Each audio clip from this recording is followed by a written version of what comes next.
con mucha atención al diputado Guione y ojalá que estas cuestiones algún día las charlemos en profundidad. Pero muchísimas gracias. Vamos con la manifestación que habíamos dicho. ¿Cuánto tiempo tenemos? Lo que quieran los senadores. Bueno, le vamos a pedir a nuestro amigo Traferri que se apure como para resolver esto. Pero bueno, vamos con esto. Nosotros decidimos esta cuestión siempre de las manifestaciones también vinculadas a la historia, señor presidente, porque el almanaque generalmente es una ventanita que nos expresa que el pasado está abierto siempre de dos maneras, por pesadillas impuestas y por el otro lado por sueños colectivos inconclusos. Hoy se cumple un aniversario muy interesante, pero que tiene que ver también con la falsificación histórica. Hoy dicen que nació José Francisco de San Martín, 25 de febrero de 1778. Pero es muy curiosa la fecha, porque la que está realmente anotada es una de sus hermanas, Josefa, que nació en mayo de 1778. Hay algo que no anda. Del mismo vientre no pudieron surgir dos chicos en menos de 3 meses. Hay algo que no anda. José Francisco de San Martín no tiene en realidad inscripción oficial, registro oficial, que en ese momento justamente se hacía en Yapeyú, donde estaban las misiones correntinas, porque hubo un incendio a finales del siglo XIX, entonces se perdieron todas esas. Y la que quedó fue la de Josefa, que decía mayo de 1778. El inventor de la historia oficial argentina, el que todavía subsiste en algunos viejos billetes de 2 pesos, Bartolomé Mitre, dice que esa es la fecha oficial del nacimiento de San Martín, y como la década infame se inició con el golpe del 30, la década infame lo que generó, entre otras cosas, prohibió debatir sobre los próceres. Es decir, había una sola versión de la historia, esa era la historia oficial, y el hijo del mitrismo, el Villiquen, nos impuso esta idea de que San Martín el 25 de febrero de 1778 había nacido. La historia oficial, contada de esa manera e incluso con legislación. Pero lo cierto es que José Francisco de San Martín, de acuerdo a los distintos estudios, pudo haber sido incluso hijo de una india guaraní, Rosa Guarú, del cual hay muchísimos registros, e incluso un historiador, Hugo Chumpita, ha pedido los registros de la posibilidad de hacer análisis de ADN sobre los restos de San Martín para saber si nació de Rosa Guarú. Pero lo cierto es que San Martín, el 25 de diciembre de 1778, según la historia oficial, inició esta aventura cósmica maravillosa e irrepetible que es la vida, y se terminó convirtiendo en una síntesis individual de un sueño colectivo inconcluso. La historia de San Martín forma parte también de esos misterios de la historia oficial.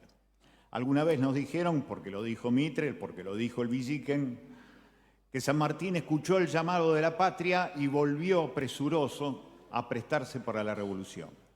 En San Martín, en realidad, lo que vivía era una conciencia política de ser un liberal del siglo XIX, en donde la lucha contra la monarquía española se podía continuar en las tierras hispanoamericanas, las tierras que la corona española tenía aquí en América. Por eso seguía la revolución contra la corona aquí, en tierras americanas.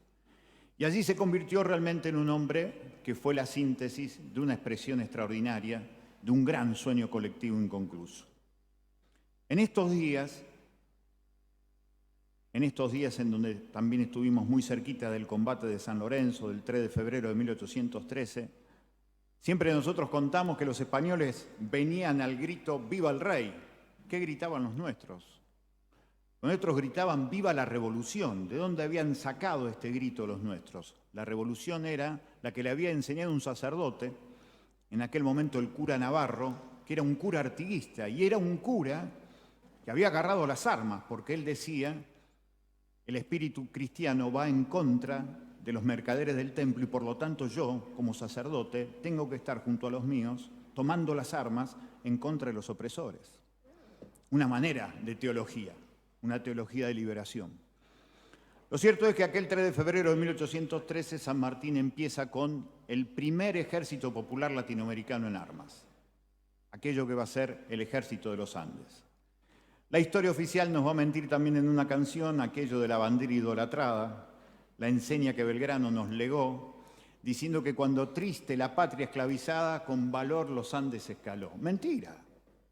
La bandera de los Andes jamás escaló, mejor dicho, la bandera argentina jamás escaló los Andes.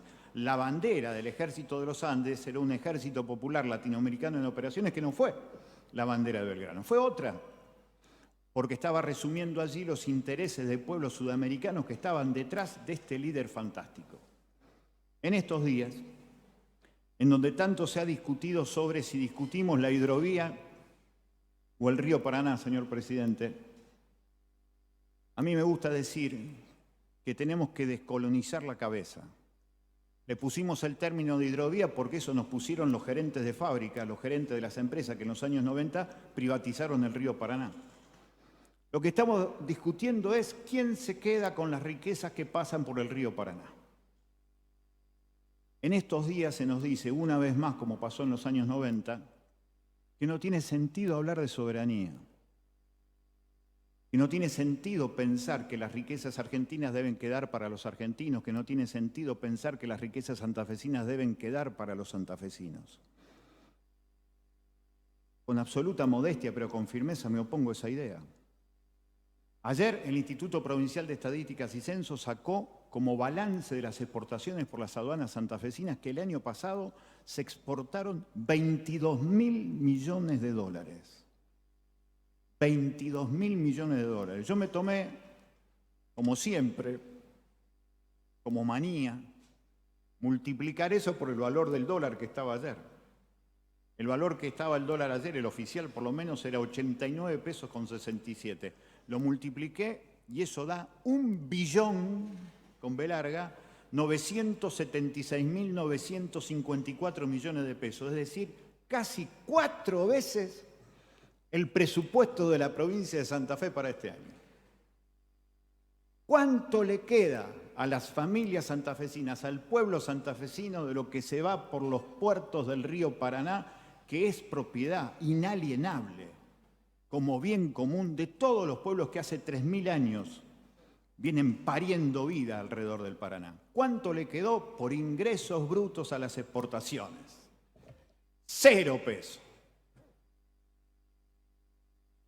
Federalismo de pacotilla,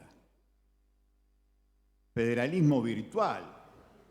Esto tiene que ver porque el país unitario que somos, desde 1991 nos impusieron a las provincias que nosotros no podemos cobrarle ingresos brutos a las exportadoras. Entonces, por lo tanto, nos tenemos que subordinar a que simplemente el Estado tiene que ganarle mucho dinero a las empresas que tienen, entre otras cosas, la explotación de los bienes comunes como el río Paraná. No, estamos en contra. Pero sugerimos entonces, como se dijo en su primer momento, que haya una empresa nacional que controle el dragado y balizamiento del Paraná, que haya una empresa nacional que se quede ahora con los puertos, porque ahora vencen también la concesión de los puertos sobre el río Paraná y sobre el litoral marítimo argentino. No, es imposible, es imposible. Y ahí entonces cuando viene el fantasma del cumpleañero de hoy. Imagínense enero de 1817. 5.000 pibes de menos de 25 años componen el ejército de los Andes. No tiene un peso para pagarle a ninguno de los 5.000 y sin embargo los contagia de la idea de que poniendo el cuerpo y seguramente perdiendo la vida podían ser libres. Y ser libres significaba que se iban a quedar en ese lugar y decidir qué hacer con la riqueza de ese lugar, ellos. Y los pibes le creen, porque San Martín es algo más que un general, es un fenomenal líder político de masas. Y se cruzan las montañas más altas del mundo en tiempo récord. Pibes de 5.000, pibes que son 5.000 y que son de menos de 25 años le hacen caso y van a morir y van a defender la idea de la libertad, pero quedarse con esa libertad para tener la libertad necesaria para hacer de la riqueza que sale de ese lugar su propia riqueza. Le deben haber dicho a San Martín 1000 veces, no, José, negocie con los españoles, negocie con los chilenos, negocie con los europeos. Olvídese de la soberanía. ¿Cómo va a cruzar las montañas más altas de la tierra si lo único que tiene garantizado es una pelea que lo puede llevar a la muerte? Por eso hoy, un aniversario más del cumpleaños oficial de José Francisco de San Martín, viene bien pensar que podríamos nosotros también cruzar otras cordilleras. La cordillera de la resignación, la cordillera de la comodidad, la cordillera de la facilidad, la cordillera de creer que lo imposible efectivamente no se puede modificar. San Martín no creyó en eso.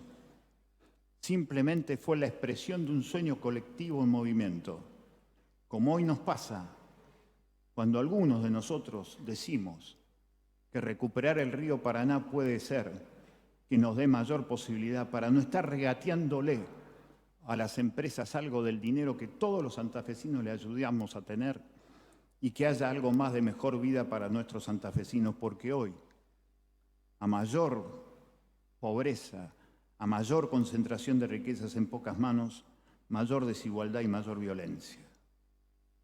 A cruzar la cordillera de la resignación.